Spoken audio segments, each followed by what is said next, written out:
Sir, ముస్లింలు జంతువుని కోసేటప్పుడు సగమే ఎందుకు కోస్తారు? బిస్మిల్లాహిర్రహ్మానిర్రహీం. మిత్రులారా, అస్సలాము అలైకుం. మీతో ఒక మాట. ముస్లింలు ఏదైనా జంతువును కోసేటప్పుడు, సంహరించేటప్పుడు కేవలం మెడ నరాన్ని మాత్రమే కోయడం జరుగుతుంది. పూర్తిగా తలను తీయరు. పూర్తిగా తలను తీసే పద్ధతిని జట్కా అంటారు. అది చేయరు. ఎందుకు అన్న ప్రశ్న.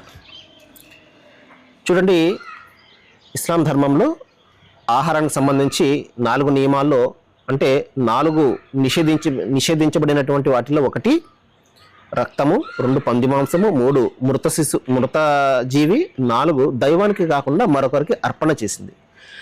అందుకనే ముస్లిం సోదరులు ఏదైనా ఒక జంతువును జిబా చేసేటప్పుడు, అంటే సాక్రిఫైస్ చేసేటప్పుడు, దాన్ని కోసేటప్పుడు బిస్మిల్లా అని చెప్పేసి కోస్తారు కదా. అప్పుడు కేవలము మెడ నరం సగం మాత్రమే, అంటే మెడ నరం మాత్రమే కోయడం జరుగుతుంది. అంటే జాగ్యులర్ వెయిన్ అంటారు దీన్ని. వెయిన్ని మాత్రమే కోయడం ఎప్పుడైతే జరుగుతుందో ఆ మొత్తం బ్లడ్ అంతా కూడా బయటికి పంప్ అవుట్ అవుతుంది, మొత్తం బయటికి తన్నుకొని వచ్చేస్తుంది. ఆ సమయంలోనే అది కొట్టుకున్నట్టుగా మనకు కనబడుతుంది. కానీ దాని యొక్క ఆ కొట్టుకునే పద్ధతిలో అది ఏమవుతుందంటే మొత్తం బ్లడ్ అంతా కూడా బయటకు తన్నేసుకుని వచ్చేస్తుంది. అప్పుడు ఏమవుతుందంటే ఆ బ్లడ్ ఫ్రీ అయిపోతుంది, ఆ జీవి యొక్క బాడీ అంతా కూడా. అప్పుడు తినడానికి యోగ్యంగా మారుతుంది. ఈ కారణం చేతనే ఈ జాగ్యులర్ వెయిన్ని మాత్రమే కోయడం జరుగుతుంది.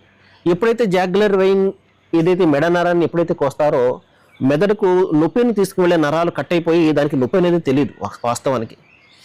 అయితే అది కొట్టుకోవడం అనేది బ్లడ్ బయటకు వచ్చే సందర్భంలో జరుగుతుంది కాబట్టి సహజంగా అది నొప్పి వల్ల కొట్టుకుంటుందేమో అని చెప్పేసి అనిపిస్తూ ఉంటుంది. కానీ అది నొప్పి వలన కాదు, ఆ బ్లడ్ బయటకు తనడం వలన అది కొట్టుకున్నట్టుగా మనకు కనబడుతుంది.